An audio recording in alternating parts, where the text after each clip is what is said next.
dit qu'il eut un grand souffle, et puis un chant.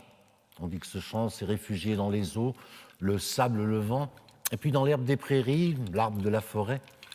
On dit même dans les caresses du soleil, le vol de l'oiseau, le parfum de la fleur.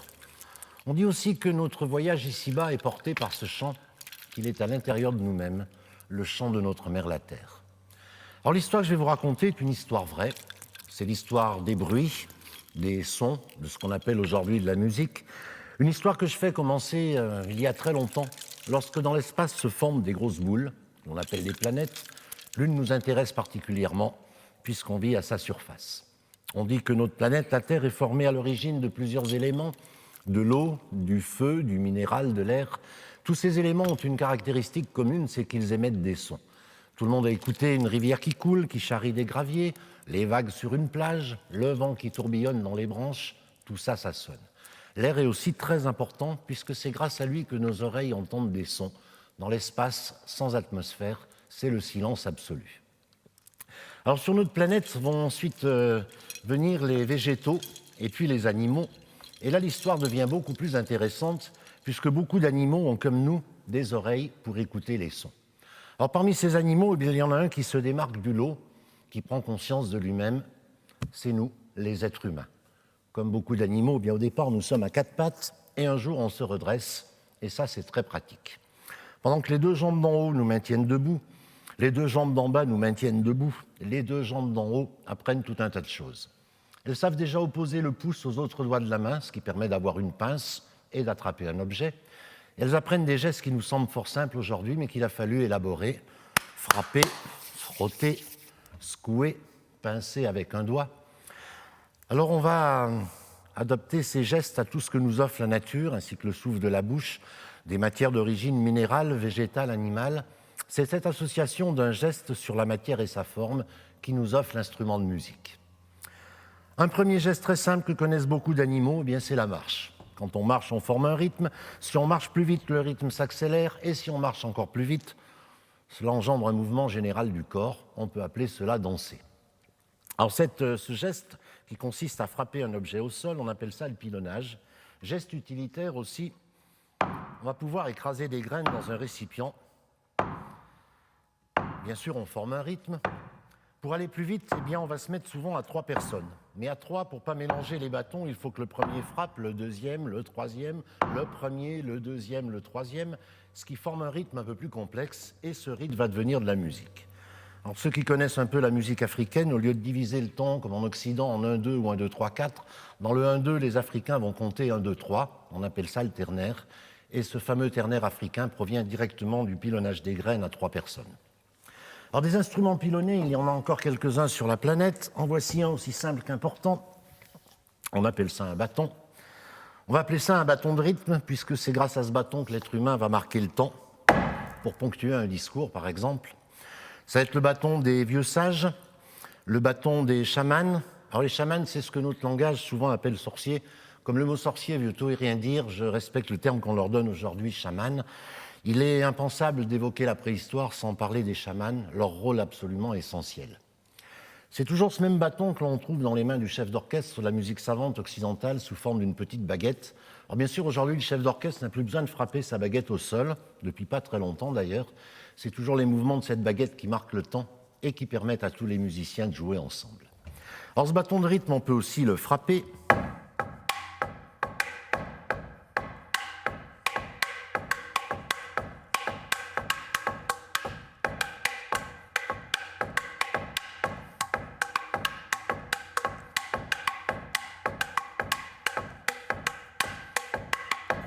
Si j'en joue pendant un quart d'heure, vous allez me dire que c'est un peu toujours pareil, et vous aurez bien raison. Les gens qui utilisent cet instrument toujours aujourd'hui se mettent très nombreux. Chacun frappe plus ou moins son bâton au sol, et le frappe surtout avec la baguette à des temps très différents. On appelle ça de la polyrythmie. Les ordinateurs ont beaucoup de mal encore à mettre cette musique en partition. La seule chose qu'ils apprécient et qu'ils la comprennent, eh bien, ce sont nos oreilles et ce qu'il y a entre les deux. Alors, une autre façon de pilonner le sol, une musique qui se pratique toujours aujourd'hui. Un village se réunit, chaque membre du village va prendre un ou plusieurs morceaux de bambou, les frapper au sol. Alors là, je suis tout seul, essayez d'imaginer lorsque tout un village fait ce geste.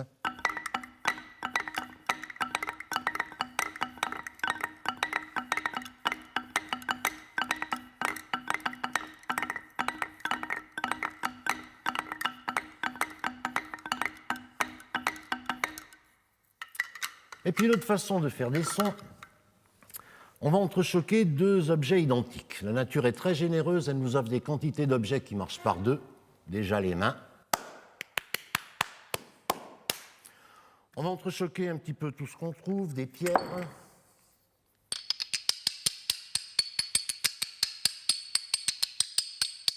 des dents,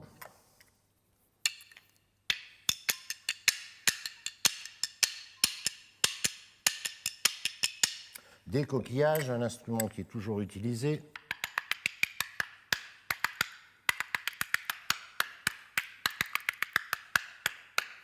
et puis surtout on va entrechoquer deux bâtons.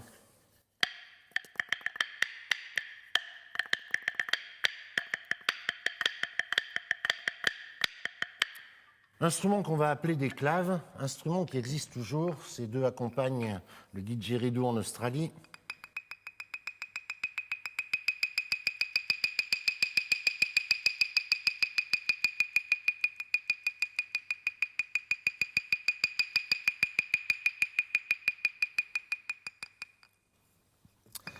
On trouve notamment au Rajasthan, en Inde, des femmes et des enfants qui viennent chanter en accompagnant leur chant, en entrechoquant deux pierres entre les doigts. Alors parfois, ce sont de petites plaquettes de bois entrechoquées.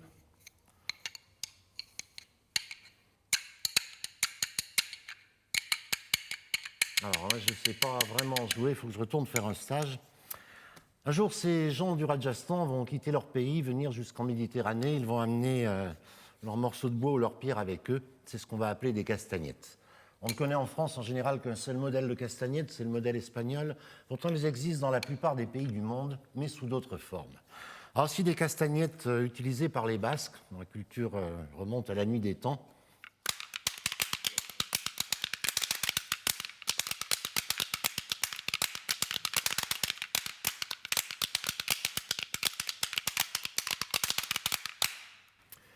et puis un drôle d'instrument, deux demi-noix de coco entrechoquées.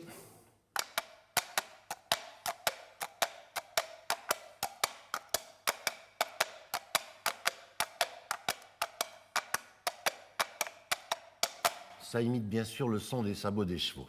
Alors, s'il y en a qui connaissent les films des Monty Python, on voit dans un de leurs films, Sacré Graal, toute une armée qui avance avec des cavaliers et des noix de coco.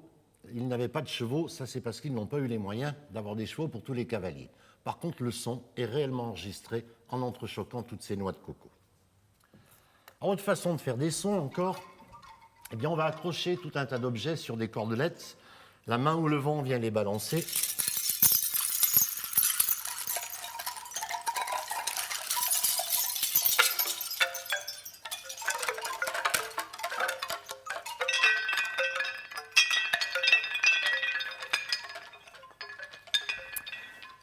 Au lieu de les accrocher sur des cordelettes, ces objets, on va les attacher ensemble. Si on prend des plantes par ici, on va appeler ça tout simplement un bouquet. Alors, un seul bouquet, c'est pas très sonore. Lorsque tout un village fait ce geste, le son devient un petit peu plus sérieux. Un instrument qui a aussi une certaine importance, puisqu'il y a un peu plus de 10 000 ans, nous avons, nous, les êtres humains, appris à cultiver nous-mêmes des plantes, ce qui nous a permis d'avoir à manger très facilement pour toute l'année. Et on va partout dans le monde organiser une grande fête afin de remercier la nature, de nous offrir à manger. C'est ce qu'on appelait la fête des moissons. Et partout sur la planète, les gens avaient l'habitude de traverser leur village en secouant des bouquets. Ça se pratique encore dans quelques endroits de la planète. Et il n'y a pas très longtemps encore dans nos régions, eh bien, les gens continuaient à faire la fête des moissons en secouant des bouquets. On va pouvoir accrocher ensemble tout un tas de choses, des graines,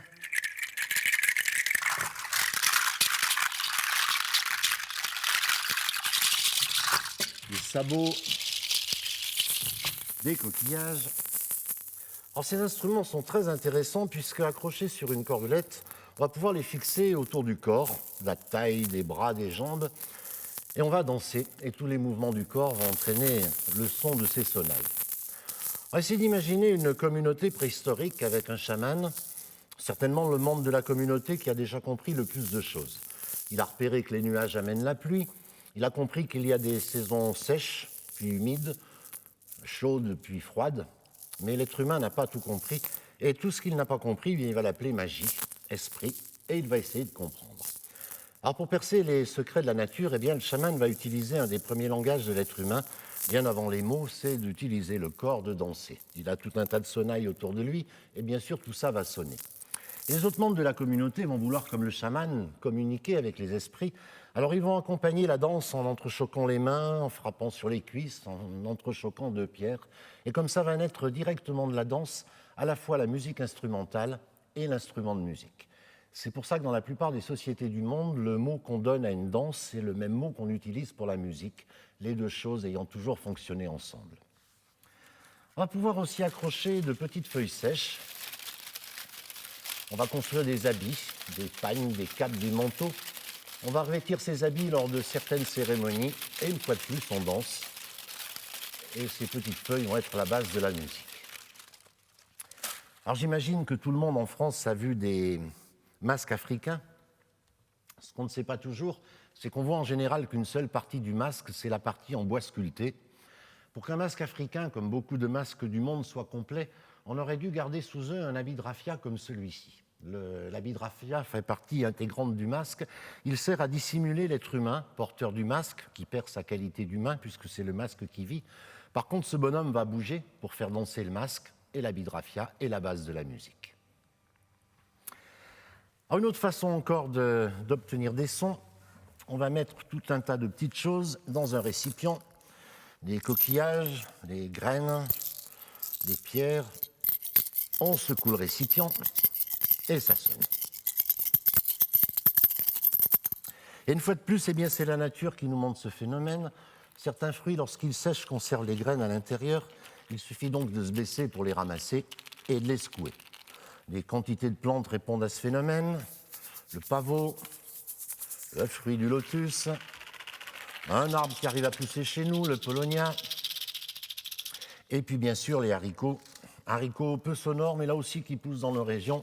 C'est facile pour en avoir. Dans les pays plus chauds qu'ici, des haricots beaucoup plus intéressants pour faire des sons.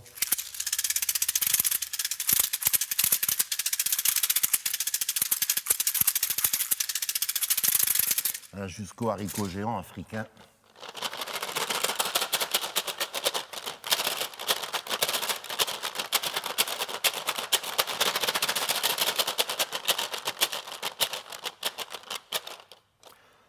Alors, je dois vous présenter un fruit très très intéressant pour la musique. Ces espèces de courges qui poussent un peu partout sur la planète, mais qui dans les pays chauds deviennent parfois très grosses, toujours très dures. On appelle ça des calebasses. Tous les pays qui ont la chance d'avoir des calebasses, eh bien, continuent aujourd'hui de faire leur instrument de musique avec ces calebasses. Alors celle-ci a poussé en Afrique par cette petite queue, les graines sont à l'intérieur.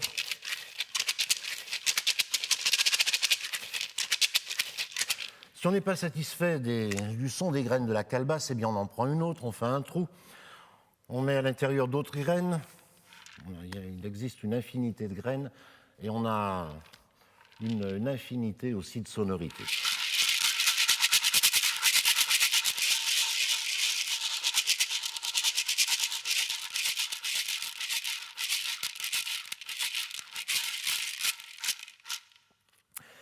Petit à petit, l'être humain fait beaucoup de progrès. Il va apprendre à fabriquer lui-même ses propres boîtes, d'abord dans un simple tressage végétal. Il enferme à l'intérieur tout ce qu'il connaît et qui sonne, et on va appeler ces instruments des hochets.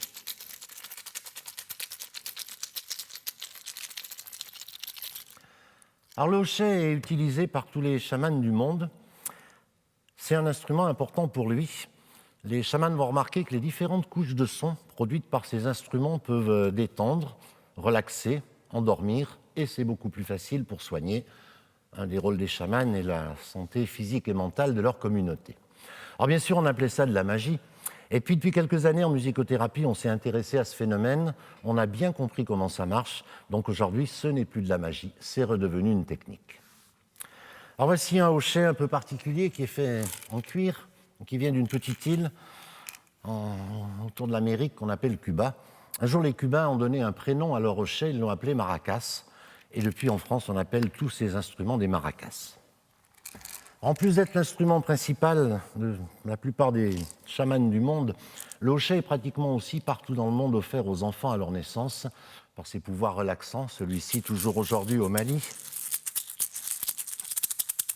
Et celui-ci, il n'y a pas très longtemps encore, sur les plateaux de l'Ardèche du Nord.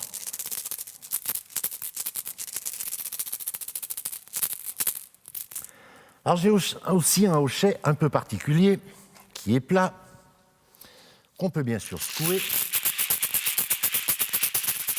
mais on peut aussi le renverser.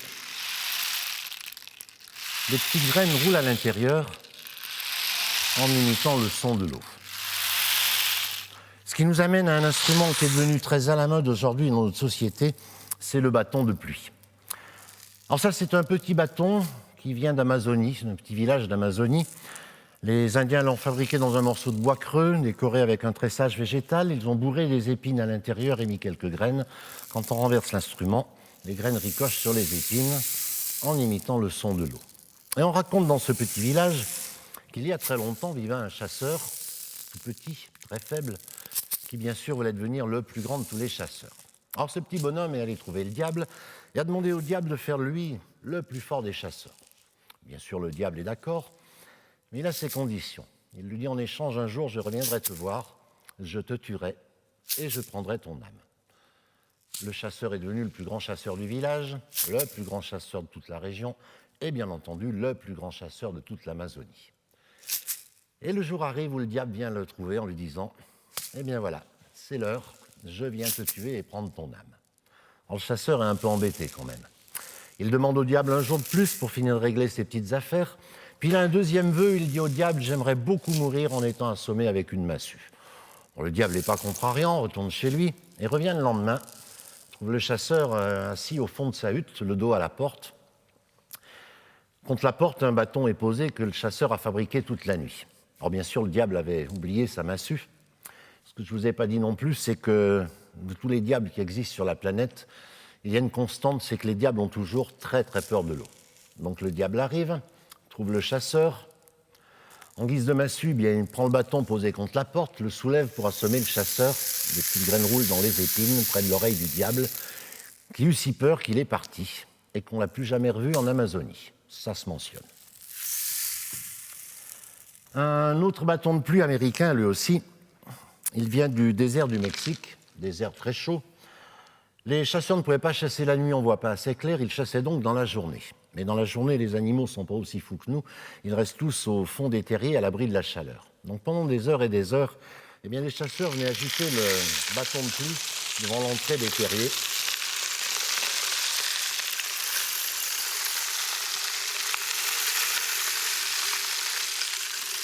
Voilà, jusqu'à ce que l'animal, croyant la pluie venir, bien sûr sorte et se fasse capturer.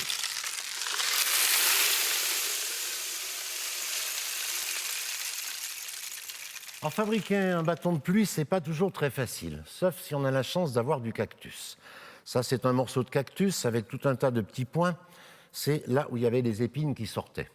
Donc on enlève l'épine, c'est assez facile. Sous l'épine, le bois est très tendre. On renfonce l'épine là où elle a poussé. Et comme ça, on a tous ces petits barrages sur lesquels viennent ricocher les graines.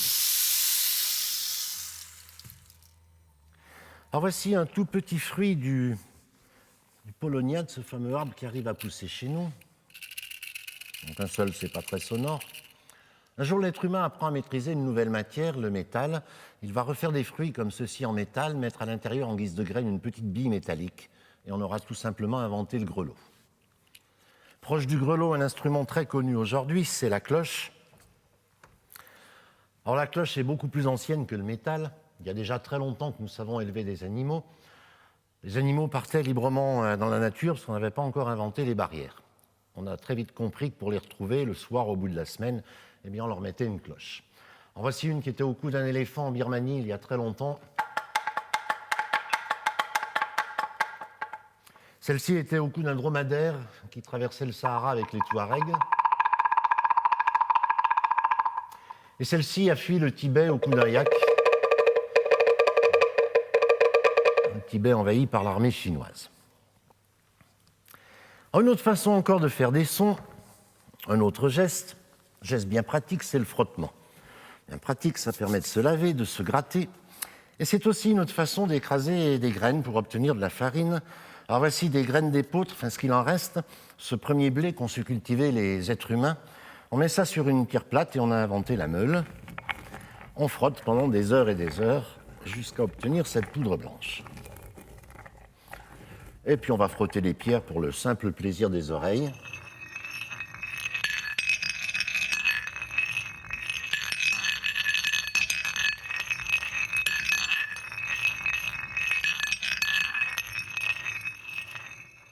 On va frotter un petit peu tout ce qu'on trouve, des pommes de pin,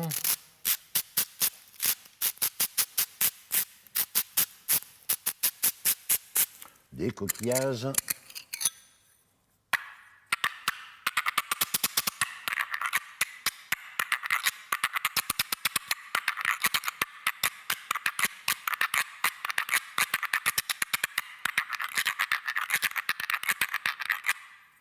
aussi un drôle d'instrument, une mâchoire d'âne. La particularité de la mâchoire d'âne, c'est que les dents bougent, mais ne tombent pas. On peut les secouer, on peut frapper la mâchoire, ça les fait vibrer. On peut aussi les frotter.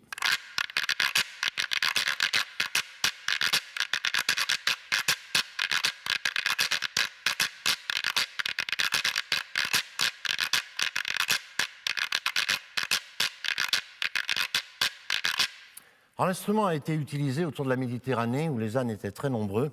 Et puis il y en a de moins en moins des ânes. C'est toujours utilisé encore dans certains pays d'Amérique du Sud. Alors lorsque les objets n'ont pas de petites aspérités, eh bien qu'à cela ne tienne, on va les construire. On va prendre par exemple un os, faire de petites encoches, les frotter. Alors, il y a un chercheur, il y a déjà quelques dizaines d'années, qui a analysé les encoches d'un rack de la préhistoire comme celui-ci. Il s'est aperçu de deux choses très curieuses. C'est que les entailles avaient été faites avec des outils différents. La deuxième chose, c'est qu'elles avaient été faites à des moments très différents dans le temps. Alors il allait vérifier sur d'autres racks de la préhistoire et s'est aperçu que ça marche très souvent comme ça. On en déduit qu'il s'agit des premiers calendriers humains. Chaque fois qu'un événement important se produisait, la lune était pleine, les jours devenaient plus longs, la comète de Halley passait, bien de grands chamans devaient frotter ces instruments afin de symboliser l'écoulement du temps. En proche du frottement, un autre geste, toujours avec des pommes de pin. Au lieu de les frotter l'une contre l'autre, c'est mes doigts qui viennent frotter ces lamelles. C'est ce qu'on appelle pincer.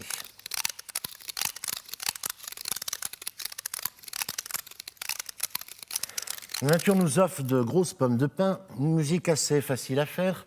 On fait un petit cercle, chacun prend une pomme de pin, la coince entre les jambes. L'entrejambe sert un peu de caisse de résonance. Et chacun vient raconter une petite histoire en pinçant ses lamelles.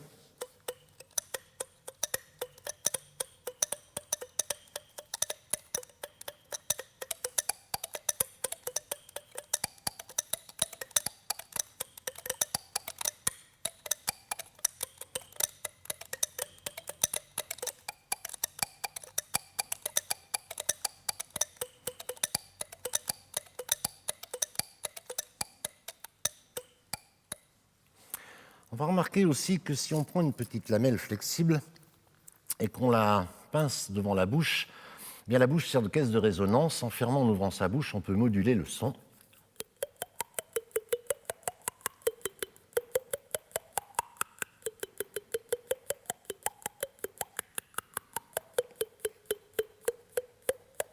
Alors bien sûr, l'instrument fait beaucoup de progrès. On va apprendre à détacher dans un morceau de bambou une petite lamelle qui vibre. Donc pour que le son soit plus fort, eh bien on le met aussi devant la bouche et on obtient une guimbarde. Voici sans doute la plus ancienne guimbarde du monde, toujours utilisée aujourd'hui par les Papous en Nouvelle-Guinée.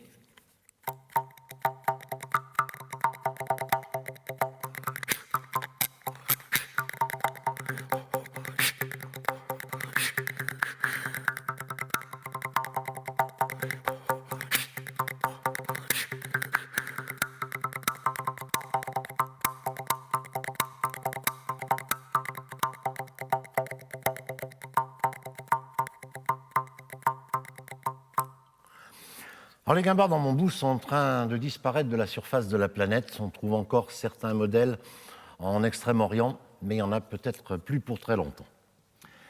L'Afrique va développer un instrument propre à l'Afrique avec des lamelles de bambou. Mais là, on en met plusieurs. La bouche étant trop petite, eh bien, on les fixe sur une caisse de résonance et les doigts viennent s'amuser avec ces lamelles.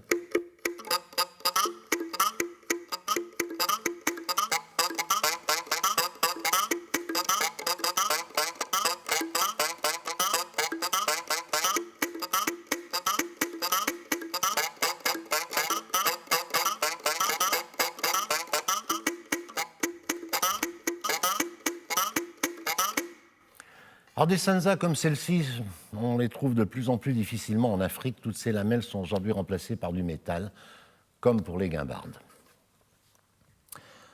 Un autre geste, un geste important, c'est la frappe directe avec sa main ou avec une baguette. Geste important puisque énormément de sons vont naître en frappant. Pendant des dizaines et des dizaines de milliers d'années, l'être humain va frapper la pierre pour obtenir des outils comme cette hache de la préhistoire en silex. Elle était autrefois montée sur un bâton. On pouvait aller couper un arbre ou aller à la chasse. Pour obtenir un outil comme celui-ci, on prend un morceau de silex. Le premier geste est de le frapper et d'ouvrir ses oreilles. Voilà, la sonorité va pouvoir déterminer la qualité du silex. Alors pendant ces dizaines et ces dizaines de milliers d'années, des rythmes vont naître. On va les repérer, ces rythmes, on va même leur donner des noms, et on va être capable de les reporter sur tout un tas d'objets. Il y a d'abord les récipients, les objets creux, et puis des objets pleins en forme de plaques, de lames, de tiges. Alors d'abord les objets creux. Un instrument dont le nom est extrêmement connu en France, c'est le tam-tam. Tout le monde connaît ce mot. On pense généralement à un tambour. Pas du tout. La définition du tam-tam, c'est d'être un morceau de tronc creux avec une fente. Lorsqu'on tape de chaque côté, on obtient des sons différents.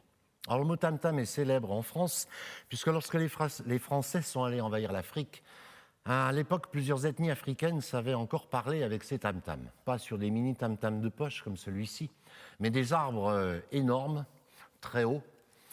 On venait les frapper avec de gros gourdins, et dans certains cas, le son apportait à 30 km de l'autre côté de la forêt.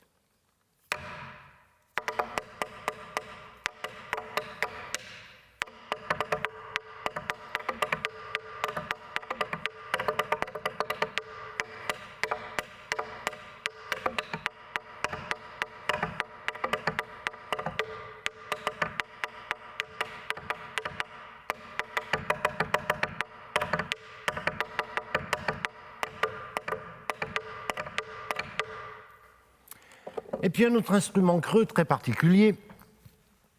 Là, on va utiliser les plus grosses calebasses que la nature nous propose. On va les couper en deux, les nettoyer, les remplir d'eau et faire flotter une calebasse légèrement plus petite. On va obtenir ce qu'on appelle un tambour d'eau, instrument sacré de plusieurs déserts. Les Touaregs notamment utilisaient cet instrument. Sacré puisqu'il contient de l'eau, rare dans le désert. Sacré aussi parce qu'il fait un son très grave qui nous touche beaucoup. L'instrument a été utilisé par les chamans. On peut faire entre autres les battements du cœur.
Et puis bien sûr, on va utiliser des objets pleins. Alors voici un tout petit instrument facile à utiliser. On prend une petite pierre plate, on la pose délicatement devant la bouche. Le plus difficile, et en même temps qu'on la frappe, d'ouvrir et de fermer la bouche, c'est magique, ça joue tout seul.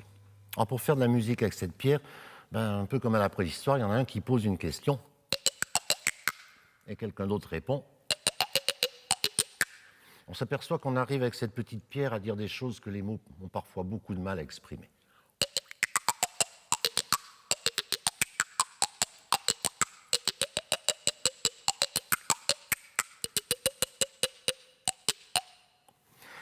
Et voici une pierre très particulière qui a été taillée ainsi puisqu'elle était sur le sommet d'une maison cévenole, imbriquées les unes dans les autres pour pas que le vent ne les envole. On a trouvé des pierres identiques à celles-ci dans des villages de la préhistoire. On s'est demandé pourquoi les gens avaient ainsi taillé la pierre. C'est pas très facile. C'est qu'il y avait certainement un besoin impérieux de les suspendre. toutes ces pierres sonnaient. En plus, beaucoup ont été trouvées devant des portes d'entrée. C'était donc des cloches, des sonnettes d'entrée.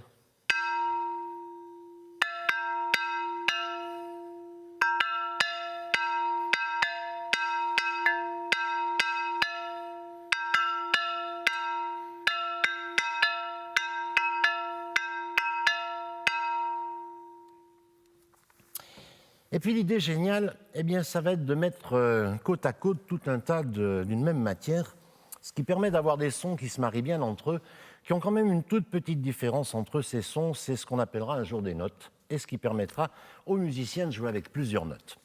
Alors là, je dois m'excuser, je n'ai pas pu avoir de côte de baleine. À la préhistoire, les baleines étaient suffisamment nombreuses pour venir s'échouer sur les plages. Il n'était pas si rare que ça de venir frapper leurs côtes. Les côtes, donc, c'est les os qu'on a ici.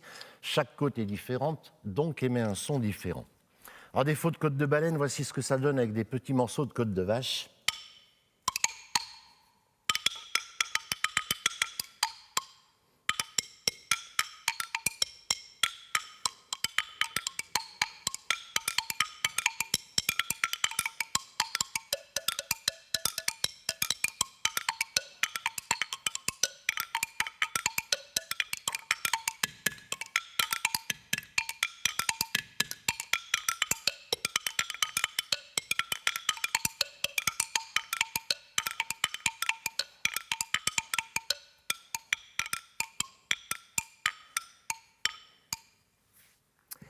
Et puis, bien sûr, on va frapper de la pierre. Alors là, pour une fois, la pierre est un matériau qui a pu passer les dizaines et les dizaines de milliers d'années sans s'altérer, si bien qu'on a trouvé des jeux de pierre en parfait état de marche de la préhistoire. Très peu de livres en parlent, puisqu'on a essayé de dater l'utilisation de ces pierres, et ça remonte à une époque où normalement l'être humain n'aurait pas été capable de faire de la musique. Pourtant, on trouve en plusieurs endroits du monde de belles pierres, parfaitement bien accordées, toutes les pointes des pierres venant vers les mains des musiciens. On a essayé de mesurer l'usure des pierres, c'est comme si quelqu'un les avait frappées pendant plusieurs centaines d'années en continu. Alors ça, ce sont des lauses qui étaient sur le toit d'une maison en Haute-Loire. Comme le silex, chaque lauze qui part sur le toit doit sonner. Si elle ne sonne pas, c'est qu'il y a un défaut. On ne la monte pas sur le toit.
Alors jusqu'à présent, j'ai utilisé des matériaux solides. C'est tout l'ensemble de la matière qui vibre, qui envoie sa vibration dans l'air, qui arrive à notre oreille. On peut aussi utiliser des matériaux souples qu'on va tendre. Très fines, ce sont des cordes, et plus larges, des peaux. Alors, il y a déjà très longtemps que nous savons utiliser la peau des animaux que nous chassons pour manger. Cette peau, on va apprendre à l'assouplir pour construire des vêtements. On va au contraire apprendre à la rendre extrêmement rigide et imperméable pour construire un truc important, de grandes tentes pointues en haut et rondes en bas, qu'on appelle aujourd'hui des tipis. C'est un des habitats principaux de la préhistoire. Contrairement à ce que disent beaucoup de livres, eh bien, nous n'avons jamais vécu dans des cavernes. On a cru ça parce qu'on a trouvé des cavernes peintes. Ces cavernes étaient des universités, des lieux de culte, des médiathèques. Personne n'aurait osé y passer la nuit. On connaît à peu près la population qu'il y a par exemple moins 20 000 ans en Europe, et on est très très loin d'avoir assez de cavernes pour loger tous ces gens-là. Il y a bien sûr des exceptions. L'Ardèche, le sud-ouest de la France, on trouve beaucoup de pierres calcaires avec beaucoup de grottes, des grottes dans lesquelles il fait bon vivre. Là, effectivement, on a pu vivre dans des cavernes, mais ça n'a touché qu'un tout petit pourcentage de la population. Donc on arrête de parler de l'homme des cavernes, ça n'a jamais existé.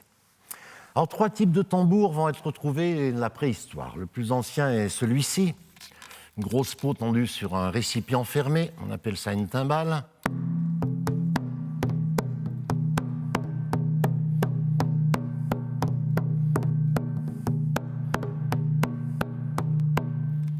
Le deuxième type est le tambour sur cadre, là où les peaux sont fixées sur un simple cadre.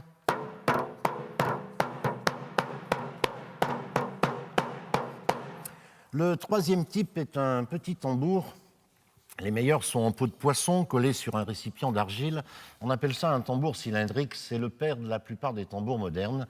Les fûts de batterie, les congas, le célèbre djembé africain, tous proviennent de ce petit tambour.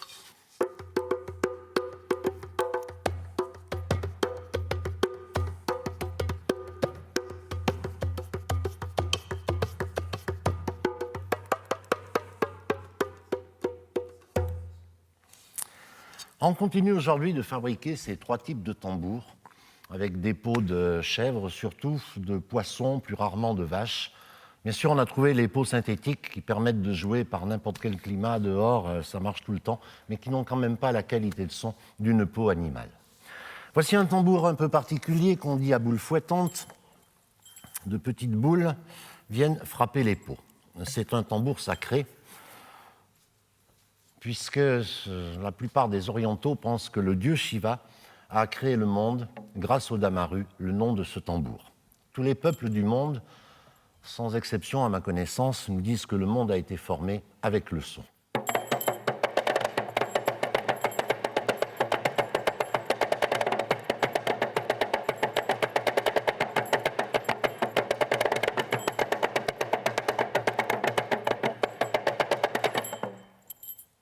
Alors, tous les tambours ne sont pas frappés. Voici un tambour océan, facile pour deviner le son.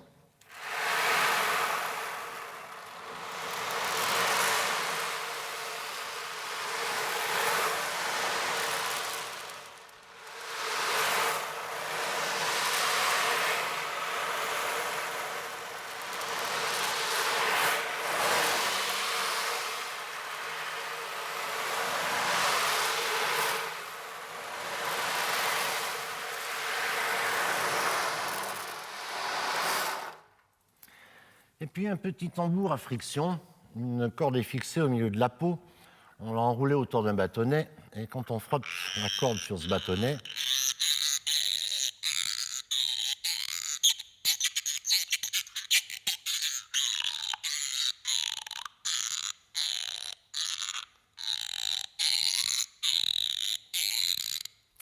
un autre tambour à friction, un petit peu plus sérieux.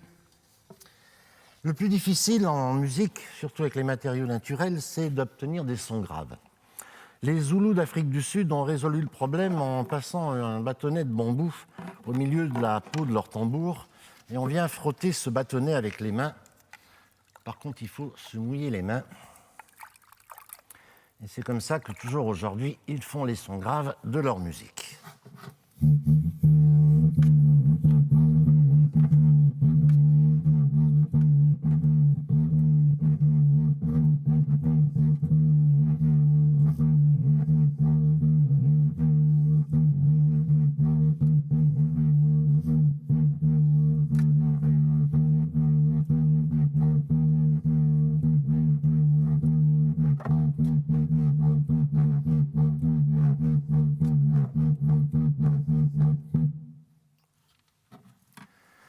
Alors voici un authentique tambour de chaman, un monsieur qui exerçait au Népal. Tous les tambours de chaman sont construits avec cette croix derrière, une croix symbolique. Quand on fait le rituel pour fabriquer son tambour, on vient faire un enroulement sur cette croix qui retrace un petit peu toute sa vie. Et puis il y a un autre rituel. Et puis ensuite on fait un enroulement qui repart du centre sur les extrémités. C'est là où on vient remercier ses ancêtres, leur pardonner de tout le poids qu'on porte d'eux. Donc tous ces tambours sont sur ce même principe. Alors, le rôle du tambour est extrêmement important pour le chaman, puisqu'on dit que le chaman, pour soigner une maladie, va partir, faire un voyage, aller dans une autre dimension. Partir, c'est très facile. Ça fait déjà des dizaines de milliers d'années que nous connaissons les plantes hallucinogènes, qu'on a tout un tas de techniques. Ça ne pose plus aucun problème à l'être humain. Le problème surtout est de revenir de son voyage vivant et en bonne santé. Alors le chaman ou l'assistant du chaman va battre sur le tambour les rythmes du cœur. Soit notre cœur bat en binaire, 1, 2, 1, 2, 1, 2, soit en ternaire, 1, 2, 3, 1, 2, 3, 1, 2, 3, ce qui va permettre au chaman de rester ancré sur la terre et revenir sain et sauf de son voyage.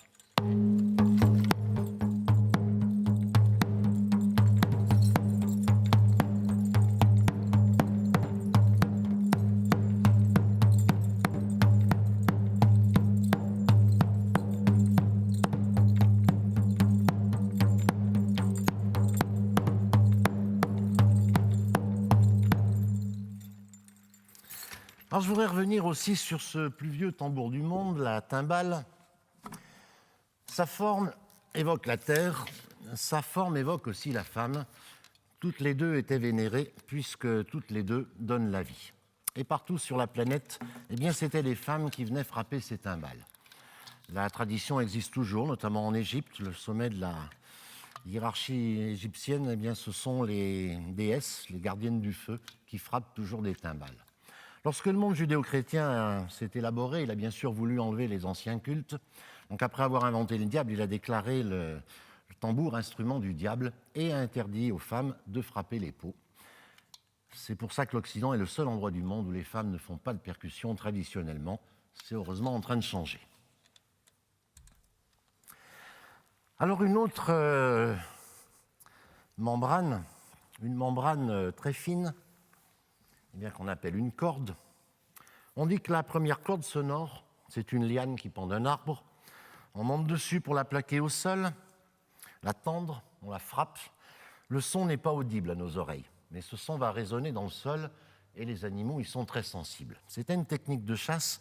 Dans certaines contrées, on frappait ces lianes, on faisait peur à un troupeau d'animaux qu'on repoussait au fond d'une vallée où on avait par exemple installé des pièges. Alors bien sûr, ce n'est pas encore un véritable instrument de musique. Pour cela, il faut que nos oreilles entendent le son correctement. Alors on va remplacer la liane par une petite corde végétale, l'arbre par un simple bâton, et on a le premier instrument à cordes, l'arc. On dit un arc à bouche puisque c'est la bouche qui sert de caisse de résonance.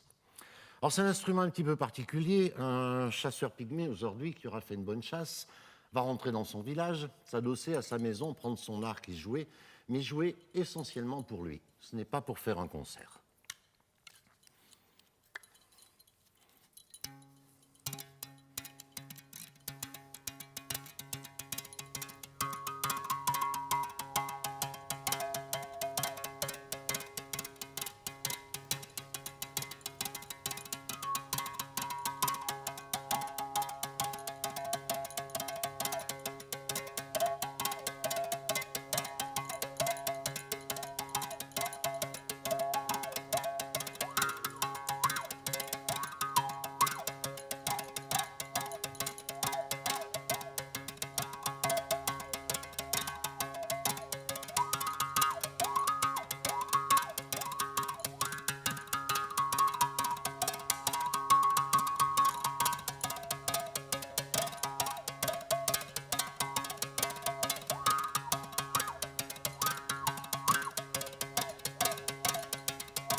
Alors l'arc-à-bouche permet de faire des choses assez belles avec la bouche sur la corde qu'on appelle des harmoniques.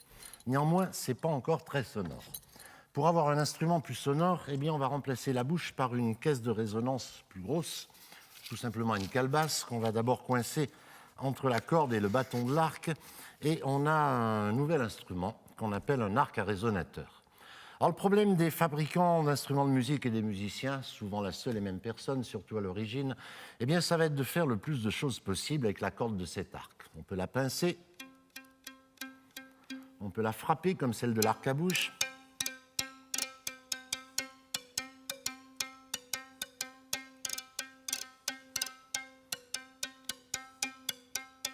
Et puis, si on prend deux arcs et qu'on frotte la corde de deux arcs ensemble, eh bien, ça s'appellera un jour l'archet, et le premier, le violon.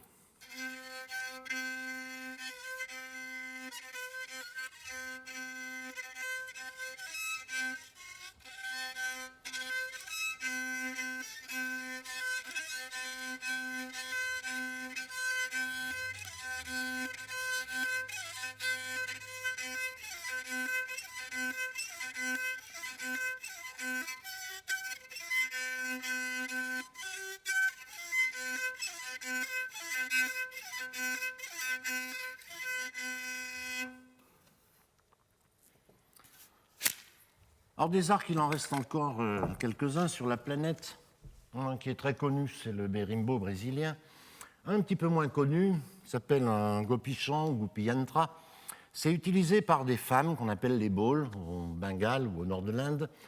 En Occident, on dit que c'est des mendiantes. En fait, leur rôle est de se balader de village en village en accompagnant leur chant qui sert pour toutes les fêtes rituelles, les baptêmes, les mariages, les enterrements, avec le gopichon. La corde est tendue sur une peau comme un tambour. Elle passe dans un manche flexible en bambou. Quand on appuie dessus, on tend et détend la corde.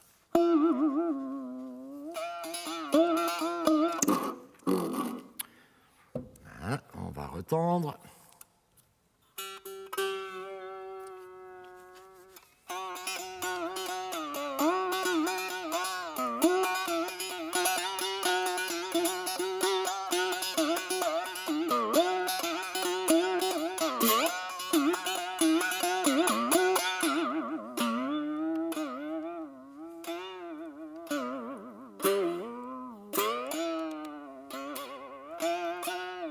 Voilà, ce qui nous permet aussi d'affirmer que la pédale wah-wah n'a pas été inventée pour M. Jimi Hendrix.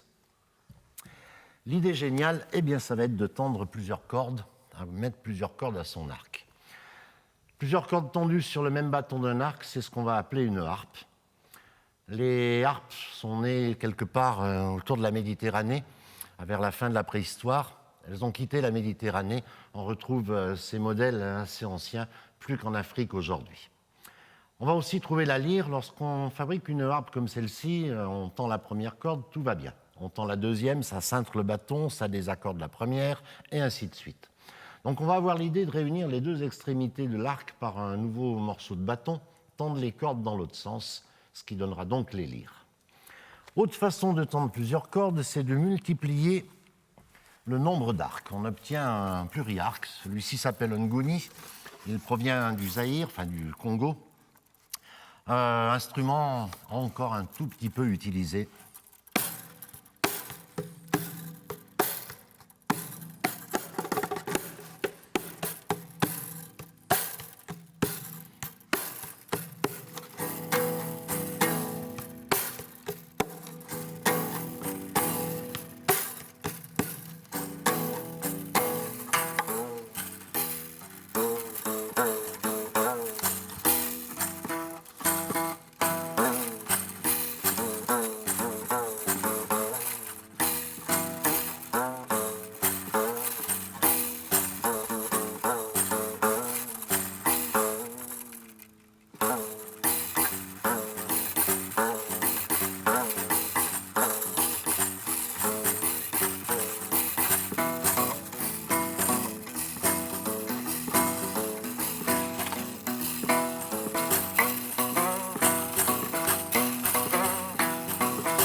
On peut considérer que tous les arcs de ce pluriarc se sont un jour réunis pour ne former qu'un seul bâton. Et on va voir encore une nouvelle famille d'instruments, ce qu'on appelle un luth. Alors c'est un peu comme un arc, mais le bâton est devenu tout droit. La calebasse a glissé en bas du bâton et on a laissé les plusieurs cordes du pluriarc. Alors l'intérêt de l'instrument, c'est que pour la première fois, eh bien on va pouvoir mettre son doigt pour raccourcir la longueur vibrante de la corde. Alors là, c'est un luth très ancien, encore un tout petit peu utilisé dans certaines régions d'Afrique, qui correspond complètement aux premiers luths qui sont nés quelque part à la fin de la préhistoire entre l'Irak et la Méditerranée.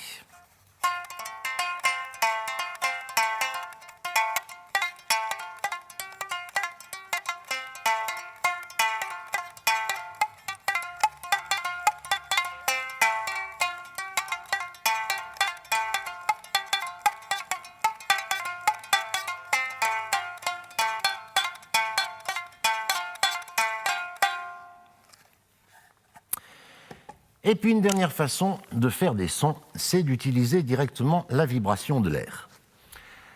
En général, on souffle dans ces instruments, mais pas toujours. Si on prend une petite graine percée, accrochée au bout d'une cordelette, on la fait tourner dans l'air.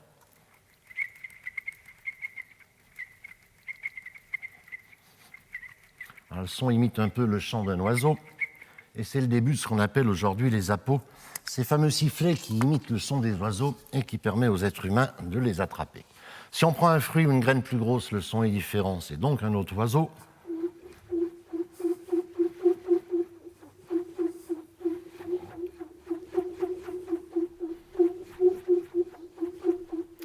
Et puis surtout, l'être humain va faire tourner dans l'air un instrument qui a lui aussi une très grande importance, un petit morceau de bois en général fixé au bout d'une corde, et qui tourne tellement vite dans l'air qu'il agite l'air jusqu'à le faire sonner. Instrument important d'abord parce qu'il s'agit d'un des tout premiers instruments de l'humanité, et ce partout sur la planète. Toutes les civilisations ont fait tourner le rhombe. Instrument important aussi puisqu'il produit un son assez curieux.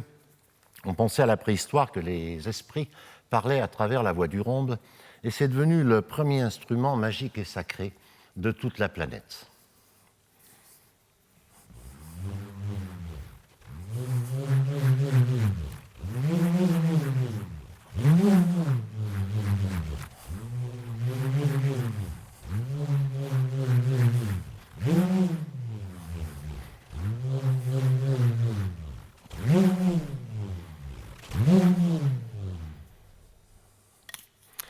C'est notamment cet instrument qui tournait lors de rituels dans les fameuses grottes peintes qu'on a retrouvées, Lascaux, la grotte Chevet. On faisait tourner un rhombe ou plusieurs rhombes, le mélange satisfait beaucoup les oreilles. Les musiciens se mettaient au nœud acoustique de la grotte, là où le son va partir dans toute la grotte. On s'est aperçu que dans certaines grottes, les dessins rupestres qu'il y a dans les nœuds acoustiques ne racontent pas la même histoire qu'ailleurs. L'endroit avait été parfaitement repéré. Un jour, sans doute, quelqu'un a voulu envoyer de l'air dans un petit récipient, une pierre naturellement creuse, et voici ce qui s'est passé.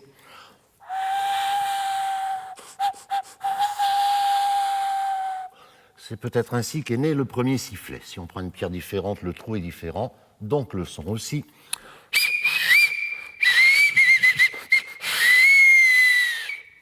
Alors, lorsque la pierre présente un trou assez gros, eh bien, c'est un petit peu plus difficile. Il faut appuyer ses lèvres sur un des bords du trou, essayer d'envoyer l'air sur le bord opposé, qu'on appellera, mais beaucoup plus tard, un biseau. Quand on y arrive facilement, eh bien, tout en soufflant, on écarte légèrement la pierre de ses lèvres, ce qui permet de modifier la taille du trou, donc le son, et on peut commencer à jouer.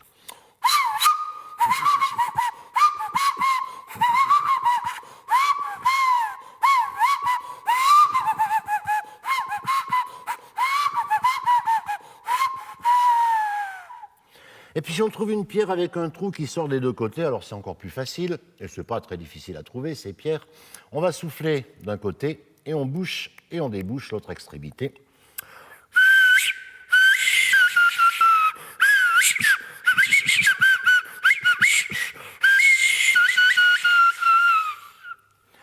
On va souffler donc dans des pierres, on va souffler dans tout un tas de matières d'origine végétale. On peut, par exemple, avec un noyau de prune ou d'abricot frotté sur une pierre, avoir un trou très fin, ce qui permet d'avoir un ultrason, des ultrasons.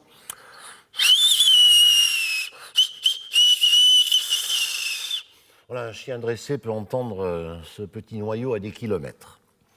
On va utiliser, par exemple, une noisette. Alors, faire un trou dans une noisette, ça reste encore assez difficile aujourd'hui. Donc, le plus simple est de faire comme à la préhistoire, aller piquer les noisettes sous les nids de certains rongeurs. Eux sont les spécialistes de faire un trou parfait pour pouvoir souffler dedans.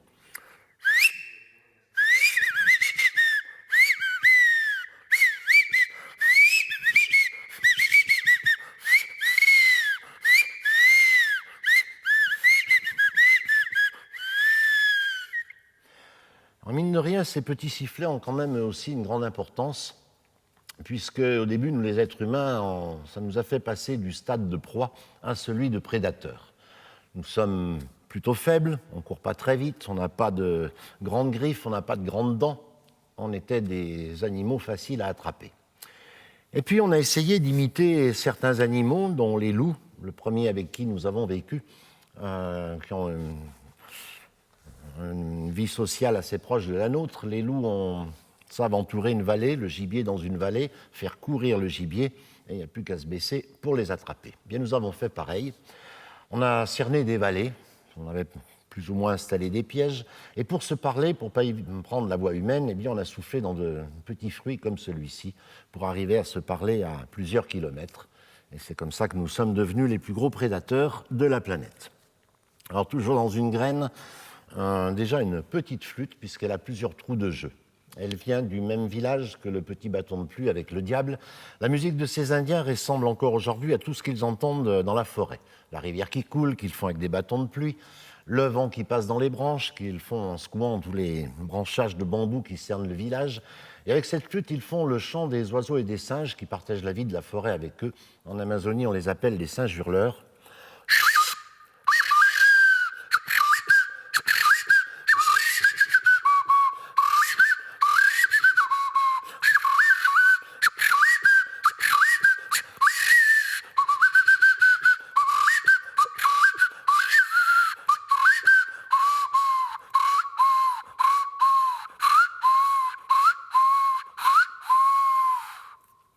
Puis bien sûr, on va souffler dans des matières animales, les coquilles, carapaces, coquillages.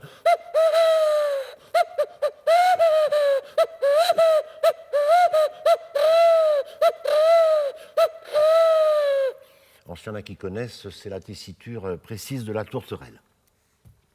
On va souffler aussi dans une coquille d'escargot. Alors là, il est assez difficile de sortir un son directement. Donc, un peu comme la pierre, eh bien, on va boucher l'entrée de la coquille en laissant qu'une petite fente. On va souffler le long du doigt au-dessus de cette fente. Quand on y arrive facilement, comme la pierre aussi, bien on écarte doucement son doigt, ce qui permet de moduler le son.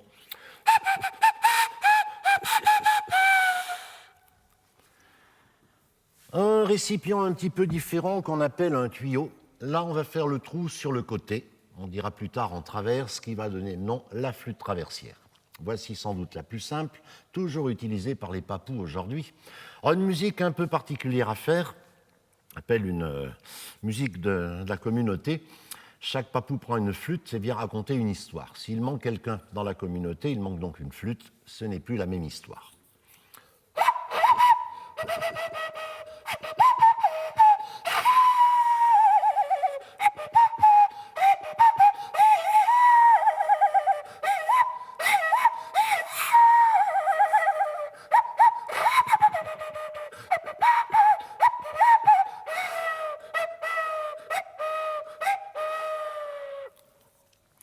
Et puis on va souffler aussi dans des tuyaux bouchés une extrémité comme ces morceaux d'os. La plupart des civilisations ont fait de petites flûtes dans des os.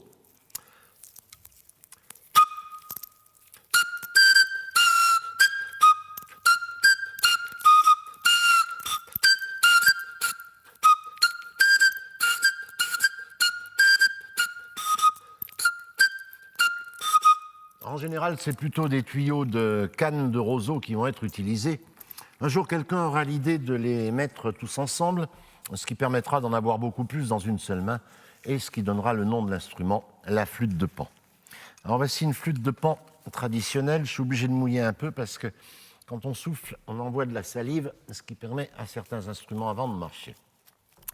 Les Amérindiens chassaient il y a très longtemps les bisons, mais à pied, puisque c'est l'homme blanc qui a amené le cheval en Amérique. Alors chasser un bison, c'est pas très difficile. Quand on est à pied, il suffit de se mettre une peau de bison pour sentir le bison et imiter le bison, et passer plusieurs heures, très doucement, à s'avancer vers le troupeau de bisons sans effrayer les bêtes. Un bison est une bête aussi tranquille qu'une vache. Quand on l'embête, par contre, ça devient beaucoup plus méchant. Et le problème est qu'un chasseur ne peut pas, à lui tout seul, avec une petite flèche ou une lance, tuer un bison d'un coup. Si le bison n'est pas mort, c'est le carnage. Il y avait donc un chef de la chasse qui venait gérer la chasse, qui choisissait le bison à tuer, qui faisait la prière pour remercier le bison de donner sa vie aux êtres humains, et qui parlait à ses chasseurs en utilisant des plumes d'aigle comme celle-ci. Ces plumes d'aigle imitent le son d'un oiseau qui partage sa vie avec les bisons, ce qui n'effrayait pas les animaux.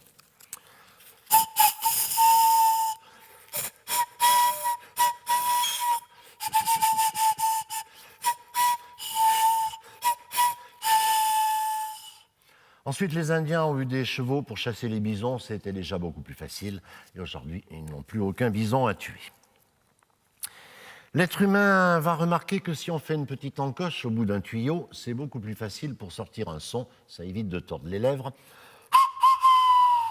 C'est comme ça que marchent toujours les quénas des Andes. Alors voici la reproduction d'une flûte de la préhistoire en os. Quand on l'a trouvée, bien sûr, on a pensé immédiatement à une flûte avec des trous sur un tuyau. Par contre, impossible de sortir un son. Il a fallu comprendre qu'on bouche le bas du tuyau avec un petit peu de cire d'abeille. Ensuite, on bouche le dessus de l'encoche avec une petite herbe. Et comme ça, on a ce petit conduit qui amène l'air sur le biseau. C'est l'invention des flûtes modernes. On dit des flûtes à bec. En France, on devrait dire des flûtes à biseau. Alors bien sûr, on ne peut pas savoir la musique qu'on faisait à l'époque. Voici en tout cas ce qu'on sort de l'instrument.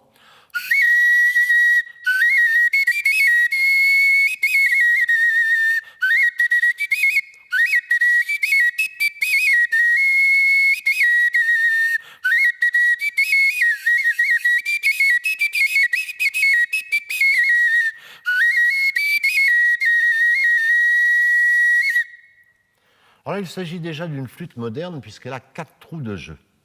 Les premières flûtes n'auront aucun trou, ce sont de simples sifflets.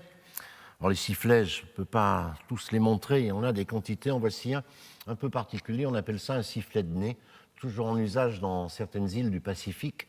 L'intérêt d'envoyer l'air avec le nez dans ce petit trou, c'est que comme l'arc-à-bouche ou la guimbarde, eh bien la bouche récupère le son, on ferme, on ouvre sa bouche et ça module le son de l'instrument.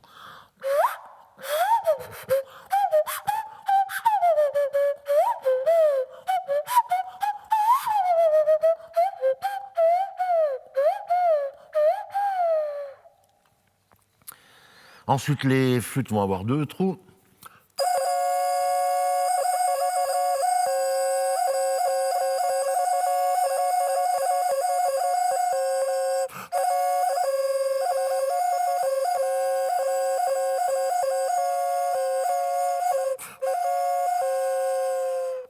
Et puis le nombre de trous va se multiplier. Voici une qui a déjà 5 trous.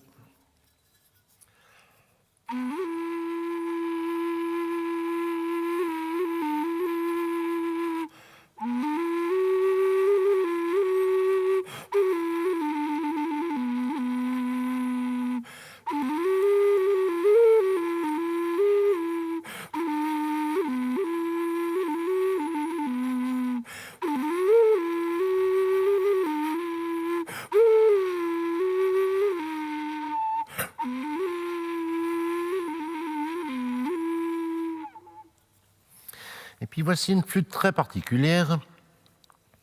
Au lieu de souffler avec la bouche, eh bien c'est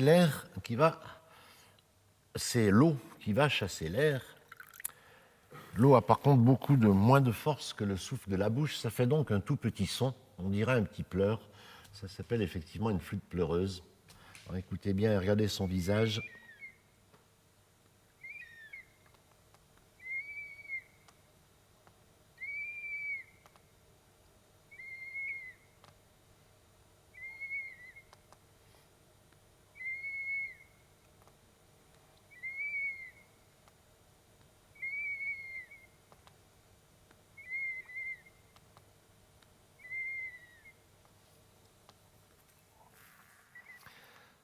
Alors, une autre façon de faire des sons, eh bien, on va utiliser des tiges creuses. Alors là, c'est le début de la saison des pissenlits. Les pissenlits n'étant pas en voie de disparition, on peut en utiliser beaucoup. Alors, je ne sais pas s'ils vont marcher, c'est un instrument éphémère. Non. Alors, c'est pas bien grave, il suffit de changer l'anche et d'en mettre une autre. Ça marche. On fait quelques petits trous, histoire de moduler un peu le son de l'instrument.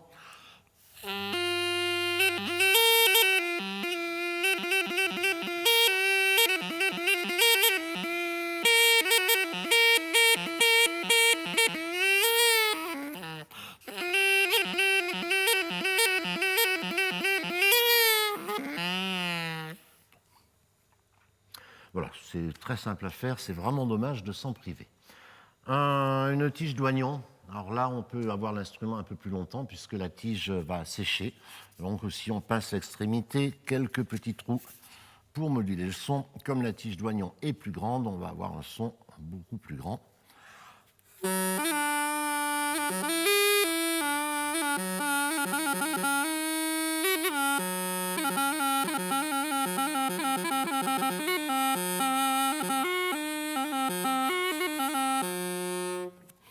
Alors, le son est dû aux deux parois de la tige, très proches l'une de l'autre, qui, sous l'action de l'air, se mettent à vibrer très vite l'une contre l'autre.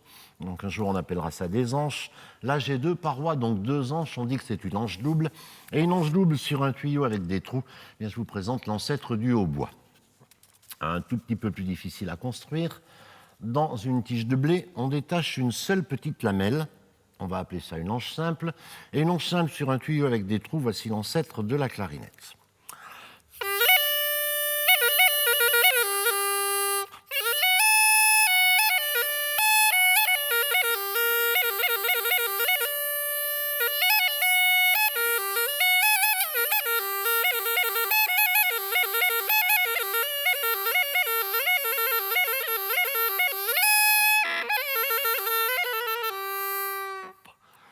L'ancêtre, comme la clarinette, comme le luth, comme beaucoup de choses, sont nés entre l'Irak et la Méditerranée. Tous les peuples de la Méditerranée vont développer des clarinettes comme celle-ci. Par contre, chaque pays va avoir une clarinette plus ou moins longue, un certain nombre de tuyaux. Ça, c'est le modèle égyptien, clarinette toujours très populaire aujourd'hui, qui a la particularité d'avoir été jouée avant la construction des pyramides qu'il nous reste à voir aujourd'hui.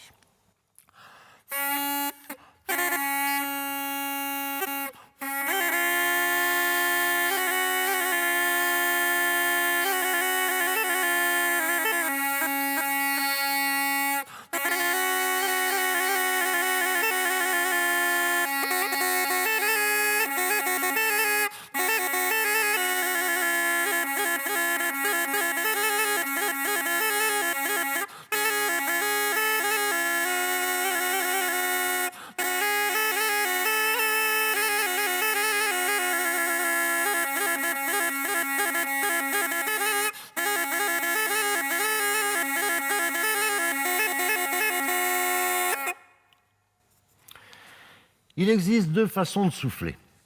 Soit on souffle comme je l'ai fait jusqu'à présent, simplement en chassant de l'air, c'est très facile. Soit on souffle en chassant de l'air, mais en pinçant les lèvres. C'est un peu plus difficile, mais plus rigolo. Alors si je souffle en pinçant les lèvres dans une pierre naturellement creuse, voici ce que ça donne.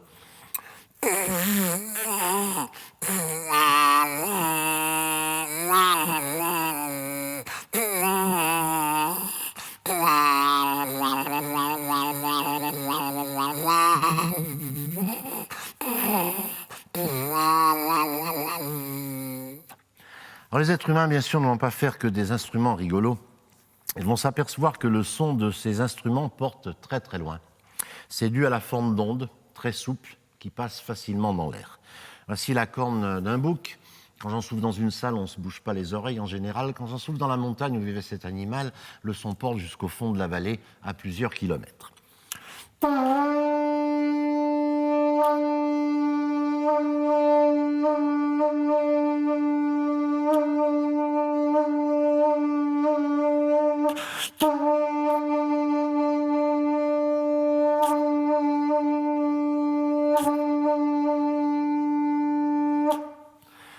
Et dans toutes les montagnes du monde, eh bien, on va communiquer avec des cornes comme celle-ci, des animaux qu'on peut trouver chez nous.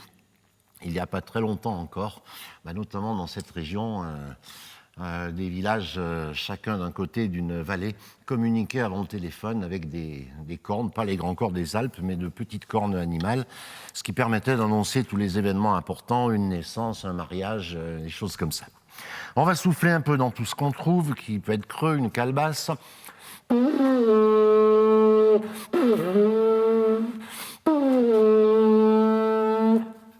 Voilà, on trouve même des algues. Alors celle-ci est toute petite. Là. Les plages qui ont des algues comme ça, on trouve parfois des algues de 5 ou 6 mètres de long.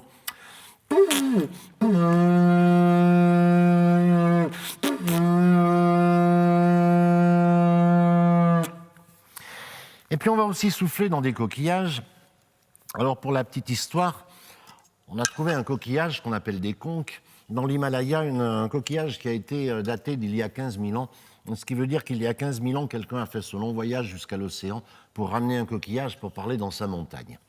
Toujours pour la petite histoire, le chef du port de Marseille, un très vieux port depuis l'Antiquité, eh bien ce monsieur soufflait dans une conque pour régler le trafic du port. Il a posé sa conque avant les années 30, 1930.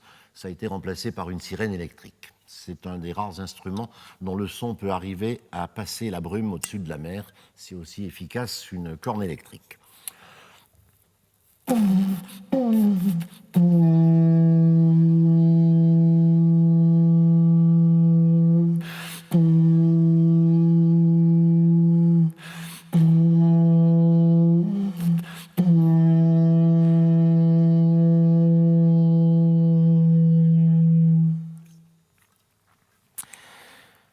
Voilà, bien, je n'ai joué qu'une petite partie des instruments de l'exposition, qui ne sont eux-mêmes qu'une toute petite partie des instruments qui ont existé dans cette période qu'on appelle la préhistoire.